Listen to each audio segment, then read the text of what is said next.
wabarakatuh. Selamat pagi menjelang siang sahabat DSB. Masih di 93,8 DSB FM Lugu Pakam, Radio Pemerintah Kabupaten Deli Serdang yang dipatrolkan dari Jalan Diponegoro nomor 78 Lubuk Pakam. Ya sahabat DSB, kembali lagi nih ya berjumpa dengan saya hari ini di Dewan Tugas Depannya pada edisi hari ini, yaitu di hari Kamis di tanggal 25 Januari di tahun 2024. Ya bagaimana nih kabarnya sahabat DSB di hari Kamis dengan cuaca kita yang cukup cerah ya, Rida bilang hari ini. Ya pastinya Rida harapin sahabat DSB selalu sehat dan lancar aktivitasnya. Dan satu lagi juga Rida sarankan nih buat sahabat DSB yang ingin memulai aktivitasnya, pastinya juga jangan lupa untuk sarapan terlebih dahulu. Dan pastinya juga jangan lupa untuk minum air putihnya biar makin semangat nih menjalankan aktivitasnya sehari-hari. Ya seperti biasa ya sahabat DSB, hari ini kita sudah hadir mengadakan acara talkshow ya bersama Yusek Aiwas Tangguni. Dan pastinya hari ini materi kita tentang strategi percepatan penyediaan air minum aman melalui Real Demand Survey dan rencana bisnis ya PDAM Tirta Deli Kabupaten Deli Serdang. Dan di sini juga sahabat DSB sudah ada dua narasumber kita yang hadir di radio kita ya. Ada Bapak Zainul Fuad sebagai Yusek.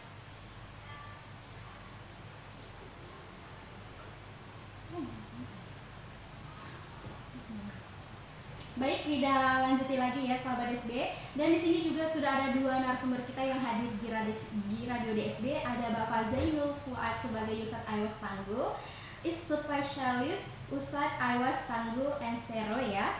Dan juga ada Bapak M. Topan Syahroni SMN sebagai Direktur Utama PDAM Tirta Deli Kabupaten Deli Serdang. Iya, halo Bapak, selamat pagi. Pagi Ibu Rida. Iya, tapi Pak sebelum kita berbincang-bincang nih, boleh nggak nih Bapak yang sedikit say hi dulu nih sama pendengar yang ada di rumah nih mungkin dari Pak Puannya boleh? Baik, terima kasih. Mbak siapa tadi lupa? Mbak Rida ya. Mohon maaf. Jadi Assalamualaikum warahmatullahi wabarakatuh. Selamat pagi, salam sejahtera untuk kita semua dan para pendengar di radio RDBS ya. RDSB ya, Radio Deli Serdang Berseri. Pada kesempatan yang berbahagia kali ini, saya dari Yusek Aiwas Tangguh mewakili rekan-rekan dari Yusek Aiwas Tangguh sebagai salah satu mitra dari PDAM Tirta Deli yang selama ini juga selalu membantu dalam rangka untuk proses pelayanan air minum aman di Kabupaten Deli Serdang tentunya. Dan kami sebagai mitra yang tentunya selalu mendorong PDAM sebagai operator air minum aman di Tirta Deli tentu sangat surprise sekali dan juga appreciate dengan kegiatan-kegiatan yang dilakukan oleh Diskominfo khususnya melalui Radio DSB. Dan pastinya juga ini kita melakukan juga live streaming ya Pak ya, live streaming dari YouTube Pemkab Deli Serdang nih pastinya itu di situ ya kameranya saya ya Pak ya. Iya. Oke, sekian ya perkenalan dari Pak Puatnya tadi ya. Oke, balik ke Pak M. Topan Syahroni nih. Boleh nggak nih Pak, saya dulu nih sama pendengar di rumah. Ya, Assalamualaikum warahmatullahi wabarakatuh. Selamat siang, salam sejahtera buat kita semua. Baik, saya M. Topan Syahroni dari PDAM Tirta Deli dipercaya untuk memimpin kurang lebih 5 tahun ya, dan mudah-mudahan acara ini sebagai pengenalan bagaimana PDAM Tirta Deli nanti bisa jauh lebih baik. Tentunya harapannya nanti ya para pendengar apapun permasalahan air di sekitar Kabupaten Deli Serdang yang di lain Tirta Deli nanti bisa menjadi masukan bagi perusahaan. Iya, jadi masukan bagi kita ya Pak ya. Oke, kan hari ini materi kita tentang strategi percepatan penyediaan air minum aman melalui Real Demand Survey dan rencana bisnis PDAM Tirta Deli Kabupaten Deli Serdang ya. Mungkin Rida ingin ke Pak Puannya dulu ya, ingin bertanya. Ya Pak Puan, bisa dijelaskan kepada pendengar mengenai Real Demand Survey dan rencana bisnis PDAM Tirta Deli? Kenapa nih pendengar atau masyarakat perlu mengetahui tentang kedua program ini Pak? Baik, terima kasih Mbak Rida. Jadi Real Demand Survey itu bahasa Inggrisnya, kalau mungkin bahasa Indonesianya itu adalah survei kebutuhan nyata.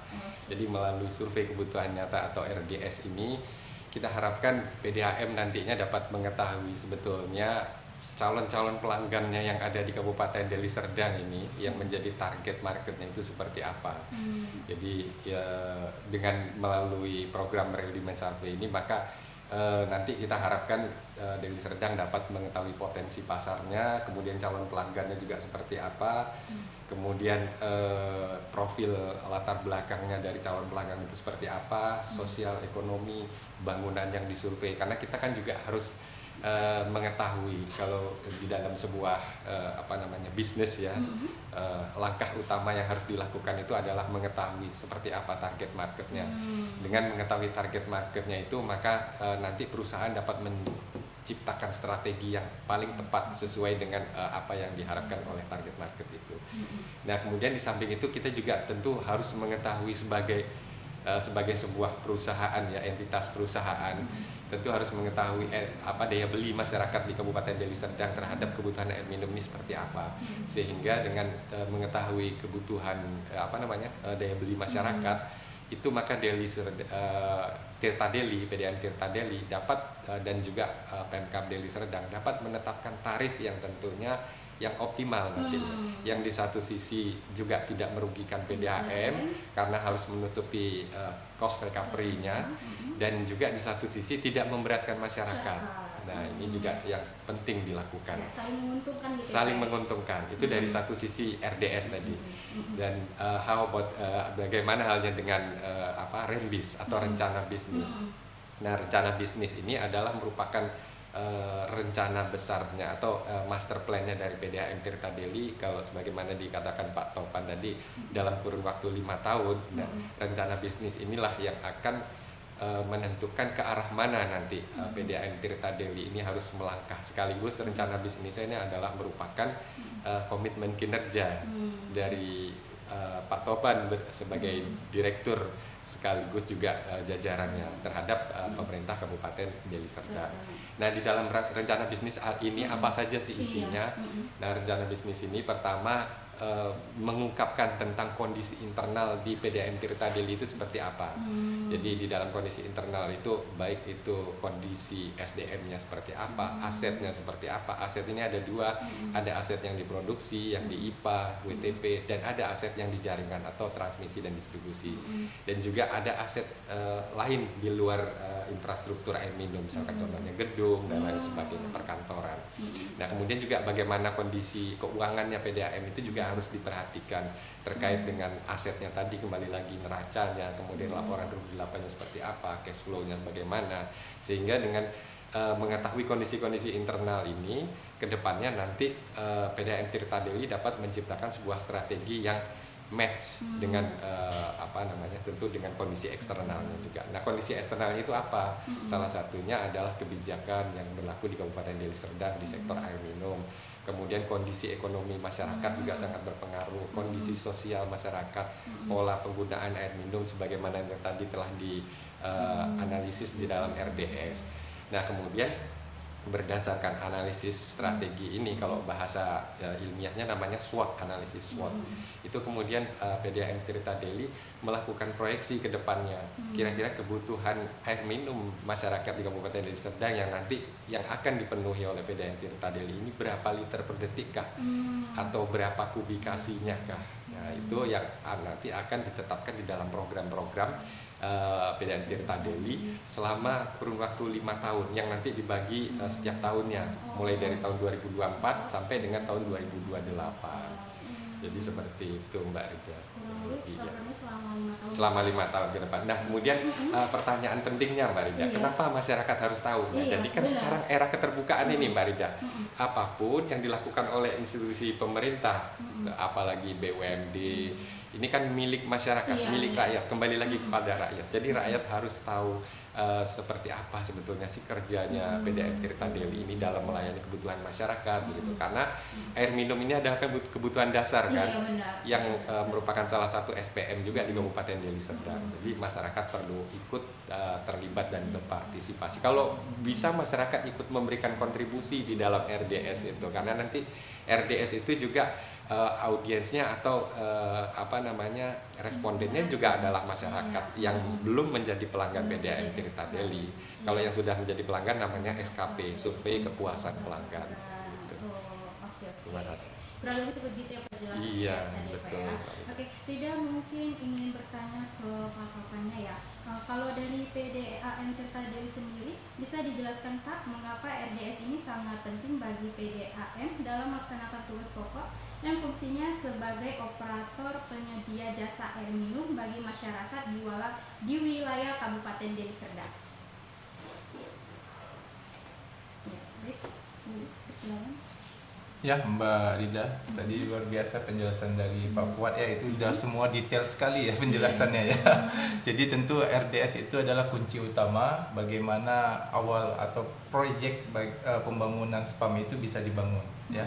Jadi RDS itu adalah gambaran ya apakah kebutuhan air masyarakat yang di wilayah kami lakukan survei itu memang dibangun dengan kapasitas besar ataupun kecil ya. Makanya beberapa kali kami mendapat bantuan dari USAID itu semenjak dari USAID pertama ya sampai yang sekarang ini USAID Tangguh, luar biasa pendampingan itu berdampak positif. Jadi yang tadi ya mungkin pembangunan itu mungkin bisa saja tidak tepat ya karena dibangun di wilayah yang memiliki karakteristik air yang jernih ya dan mudah mendapatkan sumber air, tapi dengan RDS ini jadi tahu segmentasinya dan tahu target dan positioningnya. Jadi itu memudahkan perusahaan PDAM Tirta Daily bagaimana mencapai SPM tadi.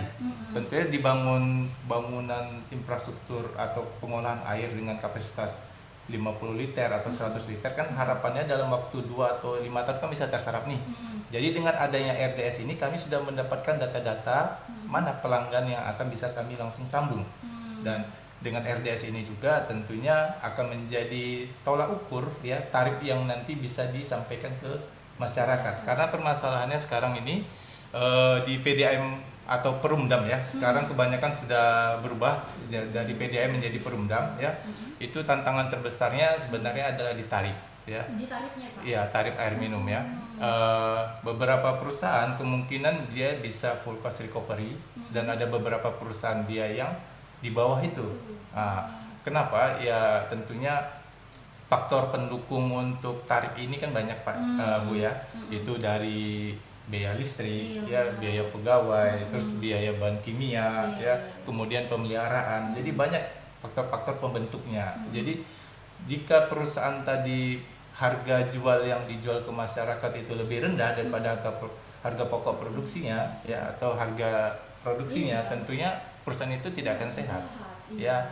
Jadi inilah tantangan terbesar ya, bagaimana tarif tidak memberatkan masyarakat atau terjangkau ya, tapi bisa tetap terlayani untuk 3K-nya. Itulah tantangan terbesar dari Perumdam nasional di seluruh mana Indonesia. Mungkin itu aja Bu Rida. Oke, baik ya Pak. Ini kan tentang mengatasi air minum yang layak ya, baik ya. Jadi Pak, kalau misalnya kedapatan kayak saya sendiri nih, saya Rida sebagai yang konsumsi air minum dari keran nih Pak yang direbus itu, kira-kira itu layak nggak untuk kami minum Pak? Untuk tentang membahas, boleh ya Pak kita sini di situ ya Pak? Mungkin masyarakat perlu tahu juga ya Pak ya. Iya.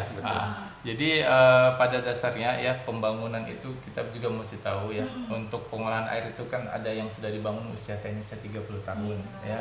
Ada yang sudah 35 tahun dan ada yang baru ya, atau mungkin 5 sampai 2-3 tahun ya.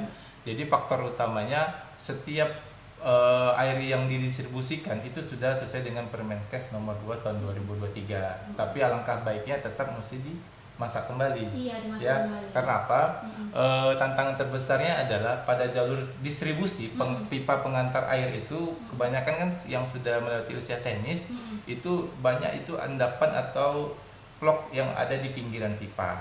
Ya, di dalam pipa ya. Sehingga terkadang ada dia pada saat kita menghidupkan keran pertama kali itu ada endapan dan sebagainya. Itu dia kendalanya. Jadi karena usia yang sudah mungkin melewati usia teknis itu kadang perlu kita peremajaan lagi. Kalau betul-betul mau kualitas air minumnya terjaga. Yang paling mudah adalah jika pembangunan SPAM itu masih baru. Itu bisa ya? dijamin. Insya Allah untuk direk minum itu aman. Oh, berarti kalau misalnya Pak dibandingkan nih minum air keran yang masak atau disarankan dengan ini nih membeli minum dari air PDAM Tirta Daily ini lebih sarankan yang mana nih Pak? Tentunya lebih hemat dari PDAM Tirta Daily ya, karena perbandingan kalau kita beli air galon ya, Iya. tetap kan itu setidaknya mesti dimasak juga tuh. Iya. Karena kan kalau untuk di depot kita juga mungkin mereka menerapkan Permenkes ya, tapi kan kita tidak tahu tuh berapa bulan sekali mereka uji. Kalau untuk di PDAM itu sudah ada aturannya tuh. Jadi setahun atau mungkin 1 bulan sekali selalu kami uji ya. Itu di lab yang terakreditasi ya. Sehingga air yang mungkin dikonsumsi tadi mulai galon ya, Iya. itu kan kalau untuk 1 galon 19 liter kan kurang lebih 5.000 nih. Iya, iya. Kalau di Tirta Daily 1.000 liter itu hanya sekitar 3.500. Iya. Iya. Satu. Jadi 1 bak kamar mandi itu harganya 3.500. Nah, Iya. itu tadi kembali lagi. Iya. Sementara untuk produksi 1.000 liter ini atau 1 meter kubik ini tadi 5.000-an. Iya. Jadi ada minusnya. Ada Itulah minusnya. kenapa perusahaan sekarang Perumda Tirta Daily itu masih terus defisit. Tapi ini sedang diusahakan bagaimana mengurangi defisit dari tahun ke tahun. Jadi misalnya kalau tahun kemarin itu defisitnya sekian, misalnya entah 5 miliar, ini kami rencanakan bagaimana bisa memotong setengahnya sampai nanti dia surplus. Tentunya kan tidak semudah kembalikan telapak tangan nih. Iya, Ya, iya. itulah tantangan terbesarnya. Jadi bagaimana untuk mempercepat perusahaan yang sehat? Tentunya dukungan dari Pemkab. Dari Pemkab. Ya, baik itu dari SKPD maupun DPRD, dan kembali lagi kuncinya kepada masyarakat. Masyarakat. Bagaimana masyarakat tadi bisa membayar air itu tepat waktu. Jangan ada tunggakan ini karena Boleh tunggu ya, Pak, ya? iya. Jadi Iya. tantangan terbesar tentunya kami nggak mengharapkan ada gangguan di pelayanannya, tapi kita tidak tahu kondisi alam ya. Begitu dia banjir bandang atau mungkin ada gangguan pecah pipa transmisi, itu yang tidak kami inginkan kan, tapi selalu kami jaga bagaimana itu tidak terjadi. Tapi begitu itu terjadi, biasanya berefek tuh terhadap tagihan rekening. Air PDAM mati, Iya. air PDAM mati. Jadi tunggakan, padahal kan itu kembali lagi jika memang dibutuhkan, ya kami akan mensuplai itu ke wilayah-wilayah yang terganggu, terdampak. Tapi harapannya tadi dia mesti ada feedbacknya, minimal ya rekening berjalannya dibayarkan lah. Tentunya untuk membantu personal kami. Mungkin itu aja Bu Rida. Kurang lebih ya Pak ya. Berarti ibaratnya lebih layak atau lebih amannya kita langsung konsumsi air minum dari PDAM Tirta Daily itu ya Pak ya, daripada konsumsi dengan air keran yang dimasak itu ya Pak ya. Ya tetap mesti dimasak Bu Rida untuk saat ini. Oke deh, Rida ingin tanya lagi nih Pak, bagaimana nih strategi utama PDAM Tirta Daily agar dapat menjalankan rencana bisnisnya nih Pak? Ya, tentunya kembali lagi PDAM Tirta Daily itu sebagai operator ya, operator untuk pelayanan jasa air minum. Tentu ada 2 tantangan ini ya. Di sisi lain kami mesti bersifat mungkin sosial dalam arti kata tarif itu kan lebih rendah tuh tarif jual kami ya daripada tarif produksi. Jadi kenapa kami bilang sosial? Intinya perusahaan terus mensubsidi tuh per meter kubiknya, dan hal itu guna mencapai target SPM juga.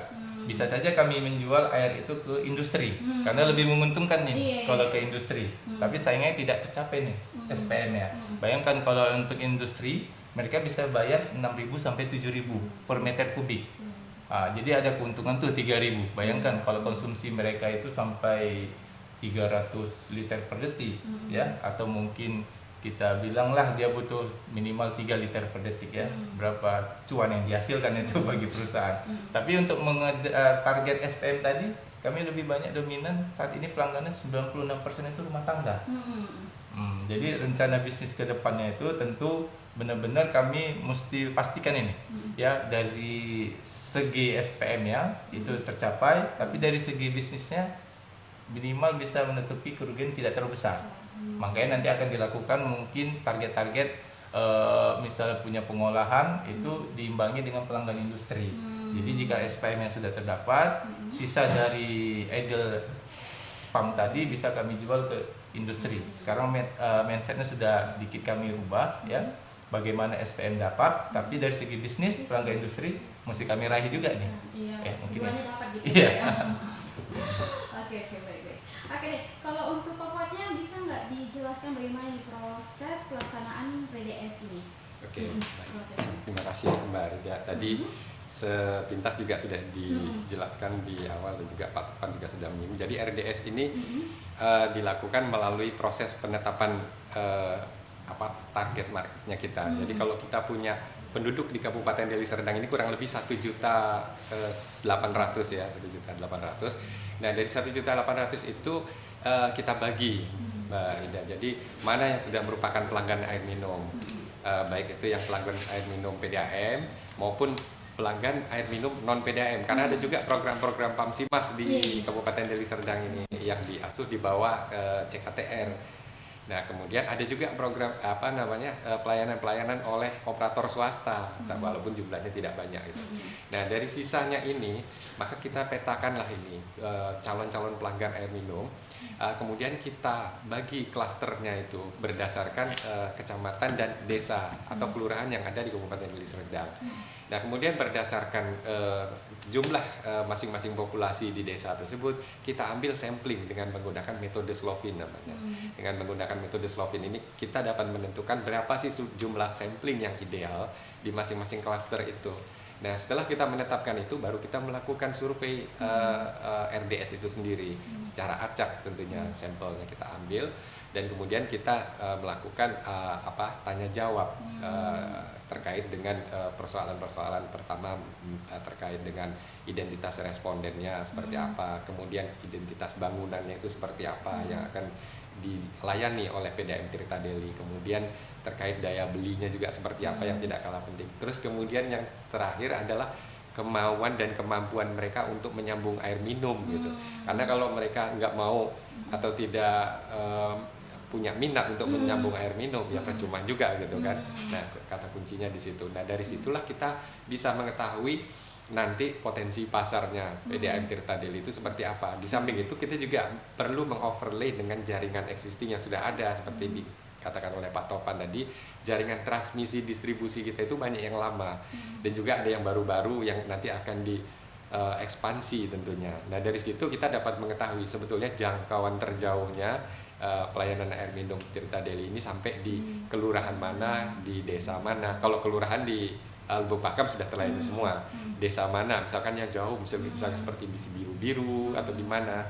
Nah, itu kan masih belum terlayani di STM Hulu, STM Hilir. Nah, kita membuat pemetaan itu. Dari situ kita barulah bisa mengetahui, oh sebetulnya ini loh PR-nya PDAM Tirta Deli yang harus kita layani nanti selama 5 tahun ke depan.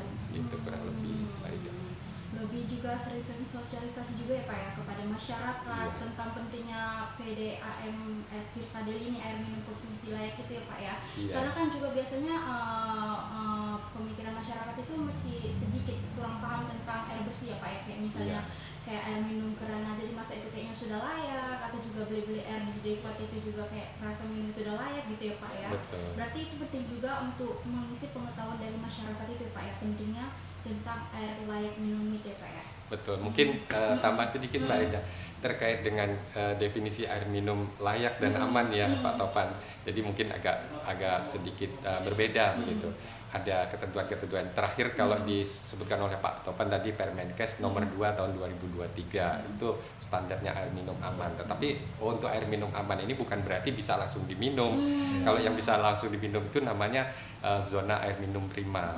Jadi misalkan di wilayah Kota Medan ada berapa spot-spot, kemudian di Kota Pematang Siantar kalau di Sumatera Utara ini itu ada zona-zona air minum prima namanya, yang mana airnya yang keluar dari keran itu bisa langsung diminum. Misalkan contohnya kalau Mbak Rida mau ke Jakarta naik pesawat kan itu di bandara kan ada itu, nah itu contohnya. Tapi kalau air minum layak dan aman yang diproduksi oleh PDAM Tirta Deli selama ini itu walaupun sudah memenuhi standar Permenkes 223 itu tetap harus dimasak untuk menurunkan bakteri maupun untuk menurunkan kadar EPA-nya.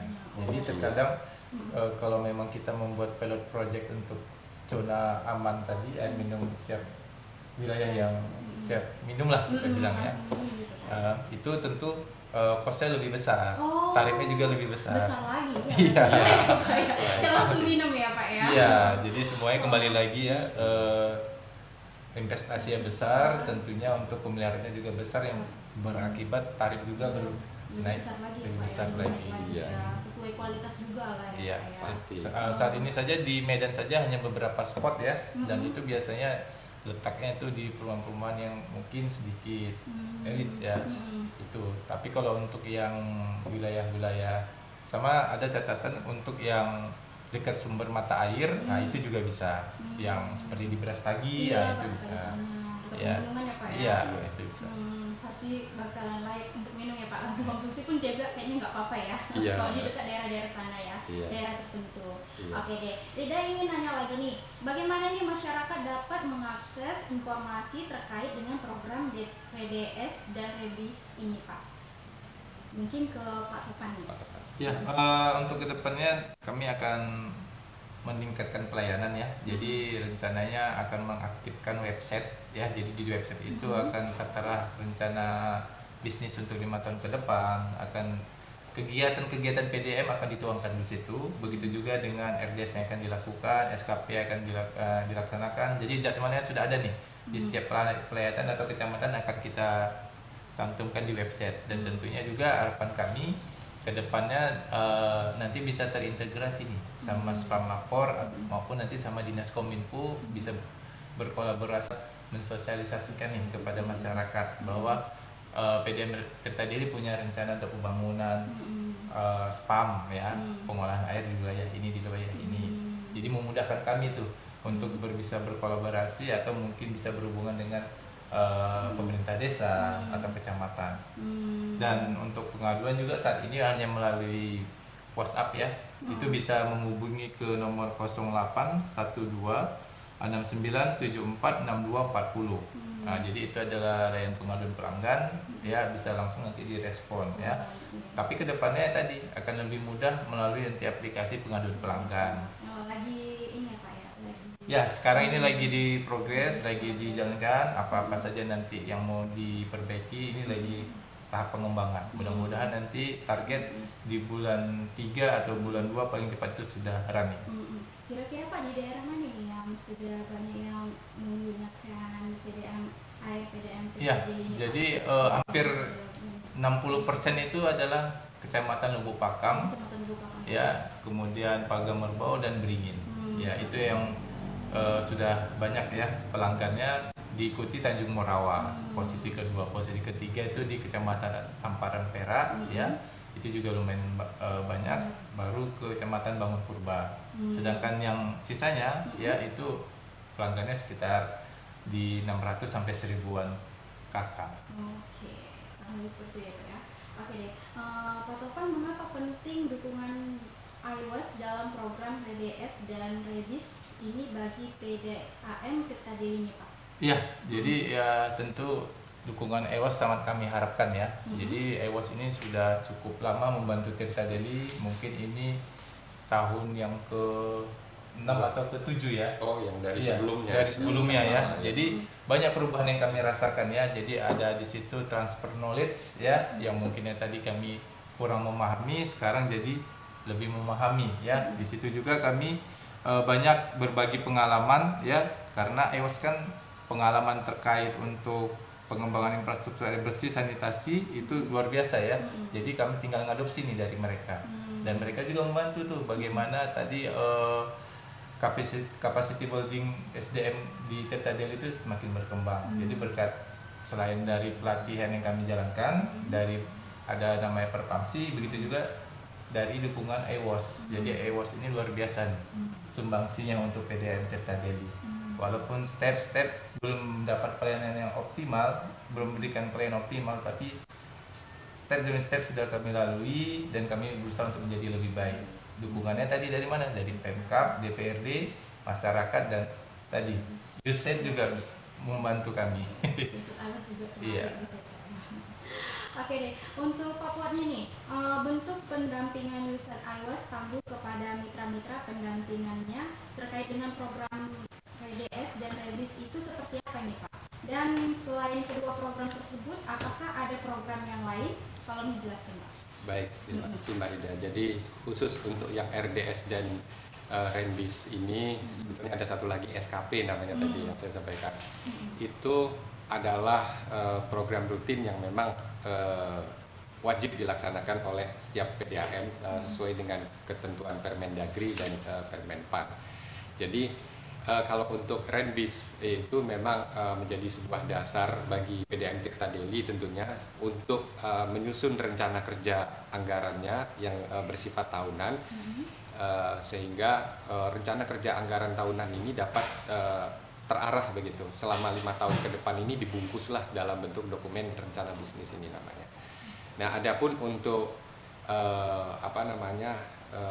pelaksanaannya, kami membantu untuk penyusunan dokumen rencana bisnis ini agar sesuai tentunya dengan juklak-juknis dan ketentuan yang berlaku, agar supaya dokumen tersebut nantinya kita harapkan bukan hanya sekedar menjadi dokumen, tetapi dia juga dapat menjadi alat kontrol dan alat kendali ya Pak Dir ya, ke depannya untuk memastikan bahwasannya target-target yang sudah ditetapkan oleh Pemkab Deli Serdang maupun PDAM Tirta Deli selama 5 tahun itu dapat tercapai. Contohnya yang paling segar dalam kurun waktu 3 tahun yang akan datang ini, PR kita yang sangat besar itu ya Pak Dir ya, itu adalah spam regional Mebidang yang mana untuk produksinya itu sudah diresmikan kemarin di Marcapada di Binjai sana. Tetapi untuk wilayah pelayanan Deli Serdang itu kita punya reservoir namanya di Sesmayang ya. Nah, di Sesmayang ini kapasitas reservoirnya cukup besar, yaitu adalah 200 LPS dengan kurang lebih similar dengan 16.000 SR atau pelanggan household yang bisa dilayani. Artinya di dalam target yang sudah ditetapkan di dalam SP3 antara Pemprov, Pemkab dan juga operator untuk spam regional Mebidang ini, itu target 16.000 ini harus dilaksanakan tuntas dalam waktu 3 tahun. Nah, artinya 2024, 2025 dan 2006 itu harus bisa menuntaskan target untuk penyerapan SR 16.000 itu. Nah, artinya 16.000 itu kan sebuah PR yang besar. Sementara kalau kita melihat mengacu pada tingkat kecepatan penyambungan di PDAM Tirta Deli secara historikalnya ya, itu paling cuma sekitar berapa ribu Pak, atau kan 2.000-3.000 ya per tahunnya. Nah, artinya kalau 16.000 ini kan ada peningkatan sampai berapa ratus %. Kalau 16.000 kita bagi 3 aja kan kurang lebih sudah 5.300 per tahunnya rata-rata kecepatan penyambungannya. Jadi ada peningkatan hampir 100% gitu di dalam proses penyambungan ini. Nah, makanya kita perlu yang namanya Renbis yang betul-betul akurat dan reliable. Kalau di dalam prinsip perencanaan namanya smart, dokumen smart.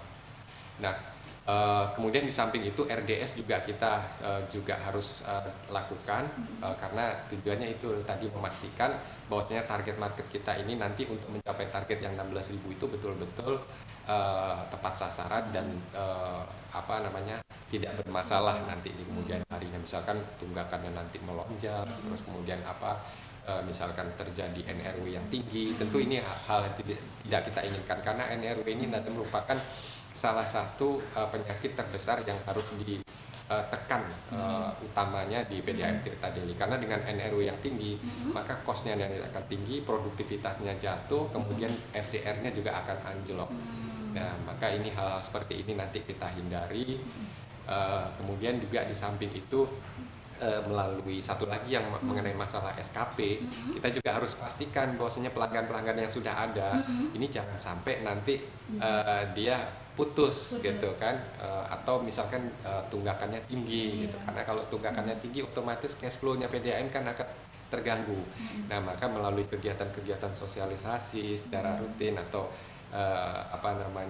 pendampingan terhadap masyarakat, kita harapkan pola-pola penggunaan air minum melalui PDAM ini kedepannya akan semakin baik. Dan juga satu lagi yang terkait dengan masalah Mebidang juga Mbak, itu kita harus bekerja sama antara baik itu dinas CKTR maupun PDAM Deli Serdang maupun di situ ada pemerintah provinsi, karena ini spam regional ini kan di bawah binaan provinsi juga. Kemudian juga kalau di pusat di Sumatera Utara namanya ada Balai Perencanaan Pengembangan Wilayah BPPW, yang mana di sini sebagai perwakilan dari Kementerian PU untuk wilayah Sumatera Utara. Nah, jadi kita harus sinkronisasikan itu antara program-program itu sehingga nanti ke depannya target serapan yang 16.000 itu bisa tercapai. Misalkan contohnya nanti dari pusat ada program DAK, kemudian ada juga program Impres, misalkan ada program lain-lain. Kemudian dari provinsi juga ada begitu, ada APBD dari Pemkab Deli Serdang melalui CKTR juga ada program-program melalui APBD. Dari PDAM-nya sendiri tentu juga ada program-program. Nah, ini bagaimana caranya kita mensinkronkan untuk dapat mencapai target-target tadi secara optimal. Begitu. Target-target tersebut ya Pak ya, selama Iya, Pak ya. betul. Jadi kuncinya yang paling penting itu adalah kerjasama yang solid. Iya benar, kerjasama yang solid nih ya, Betul. antara tim nih ya Pak ya. Iya. Oke, dan Rida mau bahas lagi nih Pak, balik lagi ke layak air minum yang dikonsumsi gitu ya Pak ya. Kira-kira Pak, kalau misalnya kita salah konsumsi air tidak layak, ada nggak dampak untuk kesehatan kita sendiri nggak? Iya. Kayaknya masyarakat perlu tahu nih ya Pak ya, bahwasanya konsumsi air yang layak itu penting gitu ya Pak ya, nggak asal minum aja gitu. Kira-kira akan apa Pak yang terjadi ke kita gitu? Baik. Masyarakat apa gitu? Ya, izin Mbak Rida, mungkin saya tidak akan terlalu jauh menyinggungnya karena itu bukan keahlian saya. Tetapi saya akan menyampaikan bahwasannya kalau yang namanya air minum layak dan aman ini kan sudah diatur di dalam Permenkes 223 yang terbaru nomor 2 tahun 2003. Tujuannya adalah apa? Untuk memastikan bahwasannya kesehatan masyarakat atau konsumen yang mengkonsumsi air minum tersebut terjaga, baik dari fisikanya, kimianya, biologinya itu terjaga dan tersertifikasi, dijamin, dipastikan itu bahwasannya tidak akan mengganggu terhadap kesehatan konsumen. Nah, adapun kalau dampaknya dia tidak mengkonsumsi air minum aman, apalagi tidak layak, sudah pasti kebalikannya, maka konsumen akan sakit nantinya. Atau kalau misalkan kita mengkonsumsi air yang berasal dari sumur, misalkan kita kan tidak tahu di situ kandungan kimianya apa saja. Kemudian kalau kita misalkan konsumsi air dari sungai apalagi, atau misalkan air sungai yang dari misalkan dari SDM Hulu kan bersih juga itu kan, sangat jernih sekali, tapi kan kita tidak tahu karena belum diuji oleh laboratorium yang tersertifikasi sebagaimana disampaikan oleh Pak Topan. Jadi tidak ada garansi bahwasanya air minum itu layak atau aman. Mungkin seperti itu. Iya. Bahwasanya kita harus paham tentang layak air minum untuk kita konsumsi sendiri ya Pak. Betul, ya? karena sudah adanya jaminan atau garansi sertifikasi tadi. Oke dah Pak. Rida ingin bertanya lagi nih untuk kedua narasumbernya dan juga sekaligus jadi penutup kita pada pagi hari ini ya Pak ya. Rida ingin tanya Pak, kira-kira apa nih pesan utama yang hendak disampaikan kepada pendengar nih untuk closing statement kita pada hari ini? Mungkin dari siapa aja boleh? Izin Pak Dir. Jadi kalau untuk kami dari Riset Aibos Tangguh, tentu kami sebagai mitra dari PDAM Tirta Deli, kami akan menghimbau masyarakat agar supaya yang belum menjadi pelanggan PDAM Tirta Deli agar berpindah menjadi pelanggan Tirta Deli, karena yang sebelumnya misalkan menggunakan air sumur, yang sebelumnya menggunakan air sungai, misalkan masyarakat di pelosok-pelosok di desa-desa tentu kan banyak sekali yang masih belum terjangkau oleh jaringan PDAM Tirta Deli. Tetapi kedepannya tentu kita akan terus berusaha merencanakan atau merancang ke depannya agar supaya jangkauan PDAM Tirta Deli ini akan semakin luas. Dan juga harapannya ke depannya masyarakat akan semakin sadar dengan mengkonsumsi air minum yang layak atau aman ini, maka yang diuntungkan sebetulnya adalah masyarakat sendiri gitu. Karena dengan tingkat kesehatan yang meningkat, maka produktivitas juga otomatis akan meningkat. Dengan produktivitas yang meningkat, maka kesejahteraan masyarakat juga akan meningkat. Dengan kesejahteraan yang meningkat, maka masyarakat akan semakin mandiri ya akan semakin dapat memenuhi segala macam cita-cita dan keinginan yang diinginkan oleh masyarakat di Kabupaten Deli Serdang ini tentunya. Kurang lebih seperti itu. Awal mulanya dimulai dari air minum. The quality of life dimulai dari the quality of water. Iya, karena di tubuh kita kita minum. juga rata-rata cairan ya Pak ya. Betul, 70% dari tubuh kita kan cairan. Sangat dibutuhkan dengan air minum ya Pak. Betul. Dan kita sehari-hari kan memang selalu digunakan air ya Pak ya, mandi juga menggunakan air, mencuci juga menggunakan air gitu ya. Iya.